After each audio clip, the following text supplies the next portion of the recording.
ଦିନକର କଥା। ଗୋଟେ ବଡ଼ ପୋଖରୀଟିଏ ଥିଲା। ସେଇ ପୋଖରୀ ପାଖରେ ଗୋଟେ ବଗଟିଏ ରହୁଥିଲା।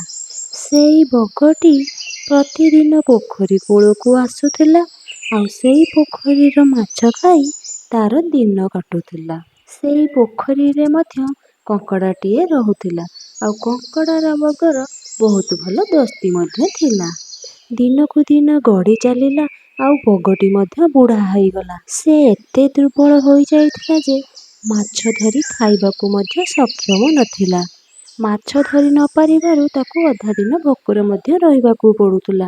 ବଗ ସେଇଠୁ ଭାବିବାକୁ ଲାଗିଲା, ଆରେ ଯଦି ଏମିତି ଚାଲିବ ତାହେଲେ ମୁଁ ଆଉ ବେଶୀ ଦିନ ବଞ୍ଚିବିନି। ମୋତେ କିଛି ନା କିଛି ଉପାୟ ପାଞ୍ଚିବାକୁ ପଡ଼ିବ। ଦିନେ କଙ୍କଡ଼ାଟି ବଗ ପାଖକୁ ଆସୁଥିଲା। କଙ୍କଡ଼ାକୁ ବଗ ପାଖକୁ ଆସିବାର ଦେଖି ବଗ ଚିନ୍ତାଗ୍ରସ୍ତ ଥିଲା ଭଳି ନାଟକ କରିବାକୁ ଲାଗିଲା। କଙ୍କଡ଼ାଟି ବଗକୁ ପଚାରିଲା, ବଗ ଭାଇ, ତମର କ'ଣ ହେଇଛି? ତମେ ଏମିତି ଚିନ୍ତାରେ ଥିଲା ଭଳି ଲାଗୁଛ।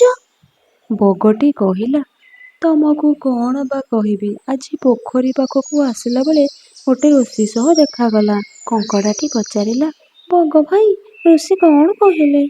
ଋଷି କହିଲେ, ଏଠି ଆଉ 12 ବର୍ଷ ଯାଏ ବର୍ଷା ହବନି।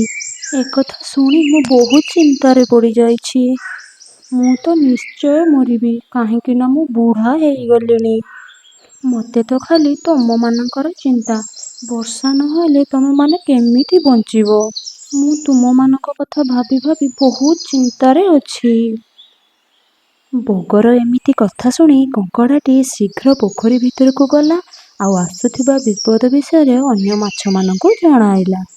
କଙ୍କଡ଼ାର ଏମିତି କଥା ଶୁଣି ମାଛମାନେ ଡରିଯାଇ କହିଲେ, ଆରେ ଆମେ କ'ଣ କରିବା? ପାଣି ବିନା ଆମେ ତ ମରିଯିବା।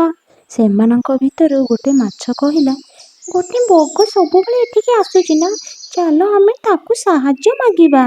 ଅନ୍ୟମାନେ ମଧ୍ୟ ସେ ମାଛ କଥାରେ ଏକମତ ହେଲେ ଆଉ କଙ୍କଡ଼ା ସହ ମିଶି ସେ ବଗକୁ ଦେଖା କରିବାକୁ ଗଲେ। ଆଉ ଯାଇ କହିଲେ, ବଗ ଭାଇନା, ବର୍ଷା ନହେଲେ ପୋଖରୀରେ ପାଣି ଶୁଖିଯିବ। ପାଣି ବିନା ଆମେମାନେ କେମିତି ବଞ୍ଚିବୁ? ଆପଣ କିଛି ଉପାୟ କୁହନ୍ତୁ। ବଗଟି ଚାଲାକିର ସହିତ କହିଲା, ଏହି ଜାଗାଠୁ ବହୁତ ଦୂରରେ ଗୋଟେ ବଡ଼ ପୋଖରୀଟିଏ ଅଛି। ତମେମାନେ ଚାହିଁଲେ ମୁଁ ତୁମକୁ ଜଣ ଜଣ କରି ନେଇ ସେଇ ପୋଖରୀରେ ଛାଡ଼ିଦେବି ଆଉ ଏ ବିପଦରୁ ତମେମାନେ ସବୁ ମୁକ୍ତ ହୋଇଯିବ। ବଗର ଏହି କଥା ଶୁଣି ମାଛମାନେ ଖୁସିରେ ଡେଇଁବାକୁ ଲାଗିଲେ। ସେଇଦିନଠୁ ବଗ ତାର ଥଣ୍ଟରେ ଗୋଟେ ଗୋଟେ କରି ମାଛ ନେବାକୁ ଲାଗିଲା ଆଉ ମାଛମାନଙ୍କୁ ପୋଖରୀରେ ଛାଡ଼ିବା ପରିବର୍ତ୍ତେ ବାଟରେ ସେମାନଙ୍କୁ ଖାଇ ଦେଉଥିଲା। ପୁନର୍ବାର ଆସି ସେ ଜାଗାରେ ପହଞ୍ଚୁଥିଲା ଆଉ ଅଭିନୟ କରୁଥିଲା ଯେମିତି ସେ କିଛି ବି ଜାଣିନି। ଏମିତି କିଛି ଦିନ ବିତିଗଲା। ଦିନେ କଙ୍କଡ଼ାର ପାଳି ଆସିଲା। କଙ୍କଡ଼ା ବଗ ଭାଇନାକୁ କହିଲା, ବଗ ଭାଇନା, ମୋତେ ବି ଅନ୍ୟ ଜଳାଶୟକୁ ନେଇଯାଅ, ମୋତେ ବି ବଞ୍ଚିବାର ଅଛି। ବଗଟି ମନେ ମନେ ଭାବିଲା, ମାଛ ଖାଇ ଖାଇ ପୁରା ବୋର୍ ଲାଗିଲାଣି, ଆଜି ଟିକେ କଙ୍କଡ଼ା ଖାଇବି। ମାଛମାନଙ୍କ ତୁଳନାରେ କଙ୍କଡ଼ାଟି ବଡ଼ ଥିବାରୁ କଙ୍କଡ଼ାଟି ତାର ଥଣ୍ଟରେ ଧରିଲାନି। ସେଥିପାଇଁ ସେ ବଗର ପିଠିରେ ବସିଲା। ବଗଟି ଉଡ଼ିବାକୁ ଆରମ୍ଭ କଲା। ଅନେକ ବାଟ ଗଲା ପରେ କୌଣସି ପୋଖରୀ ନ ଦିଶିବାରୁ କଙ୍କଡ଼ାଟି ଆଶ୍ଚର୍ଯ୍ୟ ହୋଇଗଲା ଆଉ ବଗକୁ ପଚାରିଲା, ବଗ ଭାଇନା, ପୋଖରୀ ଆଉ କେତେ ବାଟ? ବଗଟି ତାର ଅସଲି ରୂପ ଦେଖାଇବାକୁ ଯାଇ କହିଲା, ମୁଁ ତୁମକୁ ପୋଖରୀରେ ଛାଡ଼ିବାକୁ ଆଣିନି, ମୁଁ ତୁମକୁ ଅନ୍ୟ ମାଛମାନଙ୍କ ପରି ତୁମକୁ ମଧ୍ୟ ଖାଇବାକୁ ଆଣିଛି। ବଗର ଏମିତି କଥା ଶୁଣି କଙ୍କଡ଼ାଟି ଜୋରସେ ରାଗିଗଲା ଆଉ ରାଗିଯାଇ ତାର ବଡ଼ ଦାଢ଼ିରେ ବଗର ବେକକୁ ଜାବୁଡ଼ି ଧରିଲା।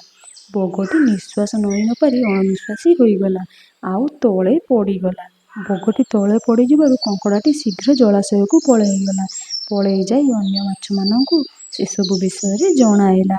ସେଇଦିନଠୁ ସେମାନେ ଶପଥ ନେଲେ, ଆମେ କିଛି ନ ଭାବି ନ ଚିନ୍ତି କେବେ କାହା କଥାରେ ବିଶ୍ୱାସ କରିବା।